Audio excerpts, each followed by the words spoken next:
סבבה? למשל דוגמה. לדוגמה, ההגדרה הראשונה מעדיף את החורף על הקיץ, לא רגע תפו. אם זה נכון גם לכם, אתם קוראים את החלק הזה. מצד שמאל יש את החלק בסיפור שצריך לקרוא. בקול. מקריאים. אבא, אל תקרא. אבא, רגע. אוקיי, מוכנים? תהפכו. להפוך דפים? ארבע. ו... כל זה נכון לגביו. לא, שנייה. יש לי לעשות את זה מעולה. רגע, קאט. לא, ככה לא עושים את זה. כל מי שזה נכון לגביו, כל מי שנכון לגביו אומר בקול. כל מי שנכון לגביו. מה? זה משחק שכן עשתה בסדנה. כל מי... מה? נראה לי חמוד, אני חושב, בוא ננסה. כל מי שחושב שההגדרה מימין מתאימה לו, הוא קורא בקול את מה שכתוב בצד שמאל. הבנתם? אז אנחנו מתחילים... לא, כולם מתחילים. 3, אחרי שנמנה את המילה ו, מתחילים להקריא. כן, כל אחד לעצמו. אחרי שאני אומר ו, אז מקריא כל מי שחושב שזה נכון. אוקיי? זה זורם. זה זורם. אוקיי, זה זורם. מאחורי הערים, שם בעמק הסור קטן חיה להקות ציפורים בשלווה, ואושר מנחת באהבה. לכל ציפור שם כנפיים, ולכל סגולות אדומות וירוקות. 2 נקודות לבנות על הגב, זנב מלכותי ומקור מזהב. אין לך עיניים חומות. יש עיניים חומות. וגם חן לא הולכת בדרך כלל לשאול אחרי חצוני, תמיד הולכת על זה. לא זוכרתי. אמא באמצע. אמא ואבא. אישה בעמק קצת עבודה. כי נולדה עם כנף אחת בודדה. שהגיע החורף והעמק תפנה. רגע, חצי שעה זה המרחק. הציפורים תכננו לאט ובחרש. רגע, שנייה. הציפורים תכננו לאט ובחרש. אם אתם מבינים את החוקים. ולנדוד לארץ עם שמש. שציונה לתוכנית אז שמעה נבלעת מאוד והזילה דמעה. היא אמרה בעצבות, הרי זה לא סוד, איזה קוראים אותם. עם כנף אחת, איך אצליח לנדוד? אבל הציפורים לא נותרה שום ברירה, להתלהוב ולומר נשוב חזרה. ציונה עמדה משקיפה מהצד, ובעמק הקר היא נשארה אז לבד. בעוד היא בוכה יאיר אריאל מאיר. זה לא אשמתו שחסרה לי כנף. זה לא שחסרה לי כנף. אף אחד לא קורא את זה?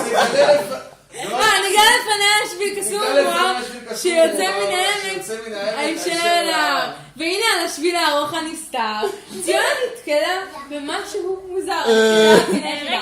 אופניים שחורים, אני רק נוסעים שם לבד, פעמון, סלסלה וגלגל. נעים לי מאוד, ציונה ובשביל, לאן נעלם הגלגל שלי. זה בטח קשה, זה בטח לא קל, לנסוע הלוך וחזור בגלגל. זה דווקא כיף, אומר האופניים, אפשר להגיע גם לשמיים, לטוס ולנסוע בכל השבילים, ויש דמיון מצריך גלגלים. ופתאום בהמשך, השביל המפתח, ציונה עושים מוגבל, שדרכו הביתה עושה, עם זוג ידיעות אבל בלי מקסה. אין ציונה להכיר, ואין מלאות המקסה של הפסיר. לא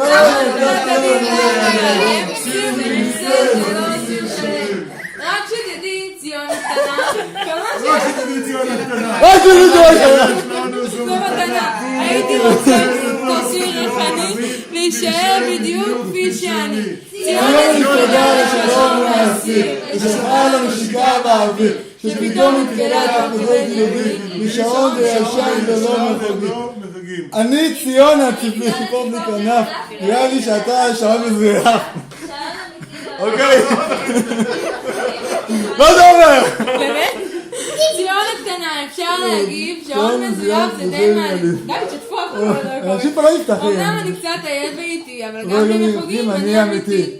ביקשה סליחה מהשעון, שביט מהר ללכת לישון, שפתאום נתקלה שביל הסתרים, במידה הסגולה ללא מיתרים. מישהו מולטת. אני ציונה. רחלי. אני ציונה נעים לי מאוד.